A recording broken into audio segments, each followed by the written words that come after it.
Dan saat ini bersama CNN Indonesia News Hour sudah ada Direktur Institute for Security and Strategic Studies, ISES, Khairul Fahmi. Selamat siang, Mas Fahmi.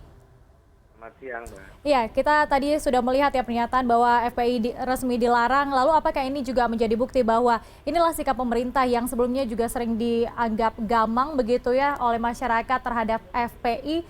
Sebelumnya juga pemimpin FPI telah ditahan dan dalam waktu dekat ini juga sekaligus FPI dilarang. Tanggapan Anda? Iya, eh, ya saya melihat memang ini menjadi kesimpulan akhir ya dari eh, sekian lama bertahun-tahun pemerintah telah menempuh jalan yang berliku-liku yang ya kata kalau bisa dibilang secara sederhana gamang gitu ya dan menyikapi FPI. Wacana-wacana yang disampaikan terkait apa yang harus dilakukan terhadap FPI ini selalu naik turun pasang surut gitu ya, sehingga kita ya masyarakat begitu seringkali melihat pemerintah terkesan tidak serius, tidak tegas dalam menyikapi persoalan FPI. Ya, saya kira ini menjawab cuman yang dilakukan pemerintah ini juga ya walaupun kita bilang menjadi kesimpulan dari sekian lama kegamangan, tapi ini juga menunjukkan bahwa pemerintah kemudian memilih pendekatan yang keras terhadap FPI ya. Padahal kalau ini selama ini tidak dibiarkan berlarut-larut, saya kira kita bisa menempuh cara-cara yang lebih soft gitu ya terhadap FPI ini mestinya begitu. Tapi 2 bulan terakhir kita melihat pemerintah justru menunjukkan pendekatan yang semakin keras gitu, dan bukan tidak mungkin di belakang hari tentunya akan ada ekses. Walaupun tadi disampaikan dalam keputusan itu ada permintaan kepada masyarakat untuk tidak katakanlah tidak ikut-ikut gitu ya, tapi saya tidak yakin ini tidak menimbulkan ekses yang katakanlah bisa memicu gangguan keamanan gitu, di belakang hari. Mas Fahmi, kalau kita lihat juga masyarakat ada yang berpendapat bahwa jangan hanya dilarang saja, jangan sampai seperti HTI sudah dilarang tapi masih tetap eksis. Nah, tanggapan Anda kalau melihat dari simpatisan FPI yang banyak sekali ini, seperti apa mereka untuk pendekatannya agar juga bisa memahami larangan yang sudah dikeluarkan oleh pemerintah? Iya, ya ini menjadi tantangan pemerintah ya, karena memang sebenarnya kalau kita lihat sebenarnya kan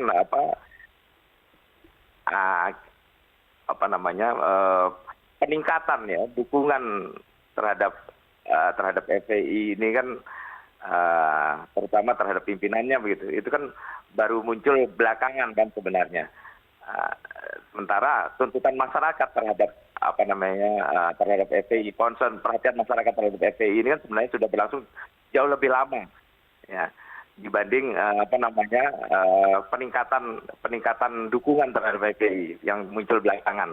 Walaupun sebenarnya itu juga menurut saya tidak cukup besar sebenarnya ya, sehingga harus dipertimbangkan menjadi masalah yang sangat serius seperti sekarang ya. Tapi ya tentunya ke depan ini menjadi tantangan yang harus dihadapi pemerintah gitu ya, bagaimana menyikapi potensi peningkatan dukungan terhadap FPI ini walaupun sudah dilarang gitu ya. Karena sudah terlanjur seperti ini kan ya tentu ya mau tidak mau kita akan melihat pendekatan yang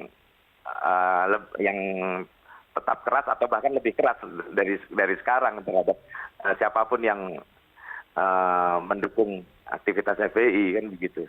Itu yang yang saya kira akan melihat ya. Dan itu yang saya khawatirkan kemudian akan menimbulkan persoalan keamanan lainnya gitu ya. Dan Anda juga melihat begitu bahwa keputusan ini juga dilakukan dalam waktu yang sangat dekat begitu ya, berurutan sejak insiden penembakan, kemudian penahanan pimpinan FPI, kemudian dilarang begitu untuk organisasinya sendiri. Tanggapan Ya, Anda seperti apa, Pak? ya itu yang saya lihat kan kita lihat tidak hanya mulai dari penembakan ya, dari apa namanya dari pulangnya apa HRS, kemudian apa namanya adanya kerumunan, ya, terus baliho-baliho, penanganan terhadap baliho itu kan sesuatu yang apa namanya yang terkait ya rangkaian itu. Sampai kemudian apa penembakan dan penahanan ya HRS. Nah, yang kemudian berlanjut hingga hari ini FPI secara tegas menyatakan aktivitasnya dilarang gitu. Nah ini kan sesuatu yang apa ya yang sudah merupakan pendekatan yang sangat keras begitu ya, sangat keras, sangat tegas ya.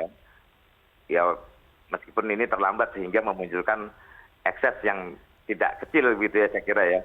Nah, dan saya sendiri sebenarnya apa namanya melihat ini terlambat ya.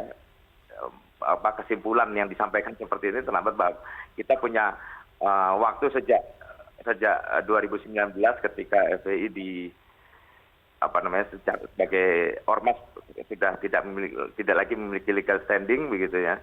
Itu kan sebenarnya sudah banyak hal yang bisa dilakukan oleh pemerintah, tapi ternyata tidak banyak hal yang dilakukan sehingga itu apa namanya memperkuat ya, justru memperkuat FPI sendiri, memperbesar begitu ya, memperbesar pengaruh, memperbesar dukungan ya.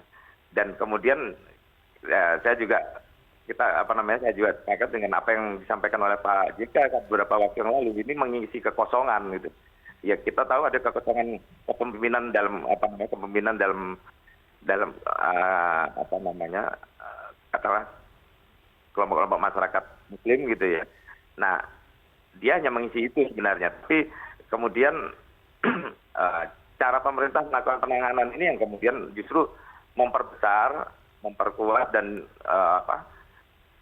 ya hari ini kita tidak bisa mengingkari ada kemungkinan polemik pro kontra dan ya potensi perlawanan dan keamanan di masyarakat itu yang mestinya kemudian menjadi perhatian pemerintah. Tapi kalau kita melihat tadi sebenarnya ada pernyataan jelas meminta masyarakat untuk tidak ikut-ikut. Nah, itu yang kita akan lihat apa namanya bagaimana kemudian pemerintah bisa memilah, memastikan mana yang memang apa namanya aktivitas masyarakat ini yang perlu ditindak, mana yang cukup dengan pendekatan lunak, mana yang apa namanya perlu dibereskan, mana yang tidak perlu tidak perlu diurus begitu. Itu kan itu yang akan menjadi apa namanya